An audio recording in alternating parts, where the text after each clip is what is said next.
مرد کے لیے جائز نہیں کہ وہ عورت کی زبان سے میلاد بھی سنے، نعت بھی سنے، مرد کے لیے جائز نہیں.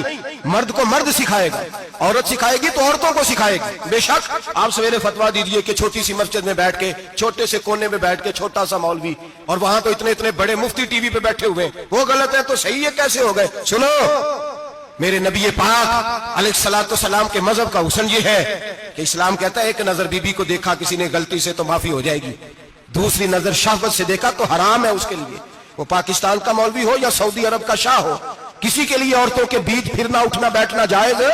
میرے نبی پاک صلی اللہ تعالی علیہ وسلم نے فرمایا ہے میں عورتوں سے مصافحہ کرنے نہیں آیا.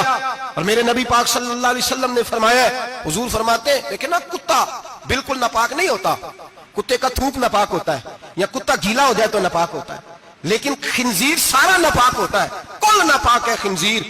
نبی پاک نے فرمایا خنزیر بھی ہو اور گند میں لتھڑا ہوا بھی ہو، پیشاب میں لتھڑا ہوا ہو، گوبر میں لتھڑا ہوا ہو، پخانے اور فضلے میں لتھڑا ہوا خنزیر ہو، اس کا جسم تیرے ساتھ ٹکرا جائے تو اتنا برا نہیں جتنا غیر محرم عورت کا وجود تیرے ساتھ ٹکرا جائے تو برا ہے. اس حد تک میرے نبی پاک صلی اللہ علیہ وسلم اور گنبد کے معاملے میں فتویٰ دینے والے، یا رسول اللہ کہنے پر کفر کا فتویٰ دینے والے اور بڑی بڑی باتیں کرنے والے خاموش کیوں ہو گئے؟ یا ایھا الذین آمنوا لا تتخذوا اليہود والنصارى اولیاء. رب فرماتا ہے یہودیوں اور عیسائیوں کو دوست نہ بناؤ، یہ تمہارے دوست ہو سکتے، یہ تمہارے سجن ہو سکتے. جب عرش کا مالک کہہ رہا ہے سجن نہیں ہو سکتے تو دوستی کی بات کیسے بڑھا رہا ہے؟ یا رسول اللہ ہمارے سجن کون ہو سکتے ہیں؟ فرمایا تمہارا دوست وہ ہو سکتا ہے جو محمد عربی کا غلامی کرنے والا ہو، جو رسول اللہ کی نوکری کرنا ہو دوست ہوگا. دوسرا دوست ہو سکتا؟ کوئی ایکٹر مذہب نہیں سکھائے گا، کوئی گویہ مذہب نہیں سکھائے گا. حضرت جناب سیدنا جنید بغدادی، بغداد کے پیر سے کسی نے پوچھا تھا آج سے 1100-1200 سال پہلے، وہ تو زمانہ ویسے نیکی اور پرہیزگاری کا تھا، کہ بابا جی مرد اور عورت نیک ہو، بغیر پردے کے، بغیر حجاب کے، بغیر دیوار کے بیٹھ کر ایک دوسرے کو دین سکھا سکتے ہیں؟ حضرت صاحب بتائیے، مرد اور عورت نیک ہو تو بغیر پردے اور حجاب کے ایک دوسرے کو دین سکھا سکتے ہیں؟ تو حضرت جنید بغدادی فرمانے لگے سکھانے والا حسن بصری ہو اور سیکھنے والی رابعہ بصری ہو تو پھر بھی بغیر پردے کے بیٹھنے کی اجازت نہیں.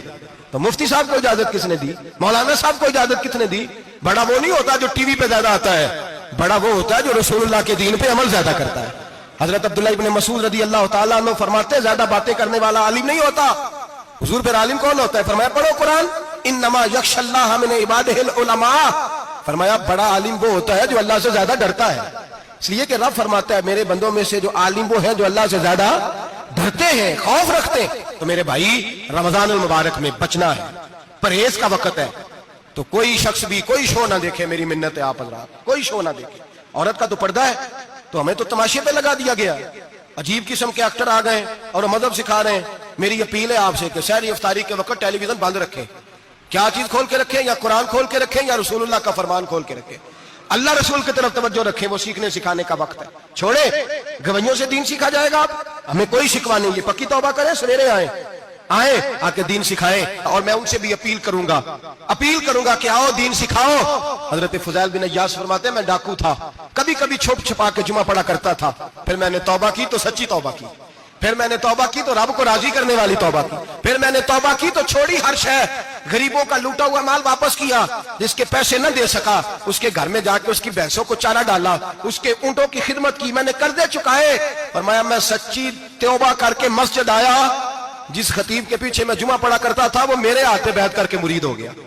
اللہ تبارک و تعالیٰ نے اپنے بندوں کے دل میری طرف پھیر دیے. پھر تمہیں اس میں انعام دینے کی ضرورت نہیں پڑے گی، پھر تم کٹیا نشین بن کے بھی دین پھیلاؤ گے تو اللہ اس میں تاثیر پیدا فرما دے گا. تو روزے کا معنی رکنا ہے. روزے کا معنی بولیے، روزے کا معنی رکنا. کس سے؟ جھوٹ سے، غیبت سے، بدی سے، بد نگاہی، کھانے پینے. روزہ کس پہ فرض ہے؟ امیروں پہ کہ غریبوں پہ؟ جی کہنے میں تو کام ہی، میرا تو کام ہی محنت مزدوری والا، میں کیسے روزہ رکھوں؟ میں تو دیہڑی لگاتا ہوں تو روزہ کیسے رکھوں؟ میں نے نہیں کسی حدیث میں پڑھا کہ روزہ وہ رکھے جو دفتر میں بیٹھتا ہے. صحابہ کے زمانے میں تو دفتر ہوتے ہی نہیں تھے، کسی جگہ نہیں لکھا ہوا روزہ وہ رکھے گا جو اے سی میں بیٹھتا ہے، تب تو اے سی تھے ہی نہیں. حضرت ابوبکر صدیق رضی اللہ تعالیٰ عنہ سے لے کر جناب بلال تک سارے اپنے ہاتھ سے کام کرتے، سارے اپنے ہاتھ سے کام کرتے سارے. حضرت عمر فاروق رضی اللہ تعالیٰ عنہ خلیفہ وقت ہونے کے باوجود مال غنیمت کے اونٹ چرنے جاتے تھے تو چراگاہ میں چھوڑنے میں جاتے تھے، لینے بھی آتے تھے واپس.